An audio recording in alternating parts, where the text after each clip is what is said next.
Hi കൂട്ടുകാരെ, അസ്സാം വലൈക്കും. ഞാനും ചക്കയും കൂടെ പോയി വാങ്ങിച്ചുകൊണ്ട് വന്ന് കന്തിരിച്ചോറുണ്ടല്ലോ, ഞങ്ങൾ കഴിക്കാൻ പോവാണ്. നല്ല ചൂടുണ്ട്. ഇത് കണ്ടോ, ഈ കാസറോള് നിറച്ചുകൊണ്ട് റൈസ്.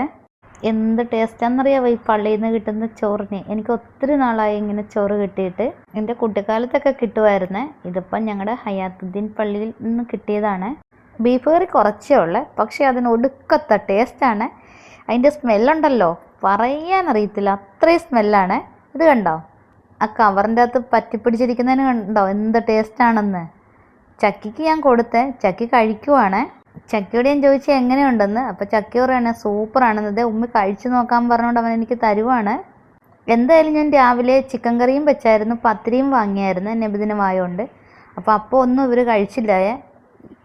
ഇറച്ചിച്ചോറെടുത്ത് കഴിക്കുവാണ്. ചക്കി എനിക്ക് ഒരു തന്നപ്പോൾ എനിക്ക് കൊതി തോന്നി. അപ്പോൾ ഞാൻ ചക്കിയുടെ പ്ലേറ്റിൽ നിന്ന് വീണ്ടും എടുത്ത് കഴിക്കുവാണ്. കഴിച്ചുകൊണ്ടിരുന്നപ്പോഴാണ് ഞാൻ ഓർത്തത്, ഇന്നലെ ഞാൻ കേക്കയുടെ പുതിയ അച്ചാർ ഇറങ്ങിയിട്ടുണ്ട്, ഓണം സ്പെഷ്യൽ. നല്ല ബിരിയാണി മസാല അച്ചാർ, നല്ല ടേസ്റ്റാണ് അതിന്. അപ്പോൾ ഞാൻ ചക്കിയോട് പറഞ്ഞു അത് കുറച്ച് വെക്കട്ടെ, അതും കൂടെ തരട്ടേന്ന് ചോദിച്ചു. അപ്പോൾ പറഞ്ഞ് വെക്കെന്ന് പറഞ്ഞു. അപ്പോൾ ശകലം വെച്ചപ്പം പറഞ്ഞ് കുറച്ചും കൂടെ വെക്കാൻ പറഞ്ഞ്.